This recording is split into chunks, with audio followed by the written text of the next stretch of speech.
আচ্ছা, আপনি কি সেই আশ্চর্য ছাগলটির কথা জানেন, যেই ছাগলটি রাসূল সাল্লাল্লাহু আলাইহি ওয়াসাল্লামের পবিত্র হাতের ছোঁয়ায় শুকনা শরীর নিয়েও ঝরঝর করে দুধ দিয়েছিল?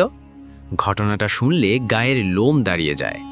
দৃশ্যটা কল্পনা করুন, মক্কা থেকে অনেক দূরে ধুধু মরুভূমির এক কোণায় ছোট একটা তাঁবু। সেখানে থাকতেন এক দয়ালু নারী, উম্মে মাবাদ। যে কোনো মেহমান এলেই তিনি আপ্যায়ন করতেন, কিন্তু সময়টা ছিল ভয়ঙ্কর খরার।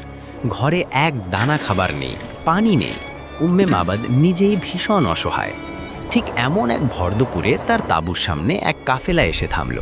কাফেলার একজন মানুষের চেহারা থেকে যেন নূর ঠিকরে পড়ছিল। তিনি বিনীতভাবে উম্মে মাবাদকে বললেন, খাবার বা পান করার মতো কি কিছু হবে? আমরা দাম দেব। উম্মে মাবাদের কলিজাটা মোচড় দিয়ে উঠল। তিনি ছলছল চোখে বললেন, হায়, আমার ঘরে যদি সামান্য কিছু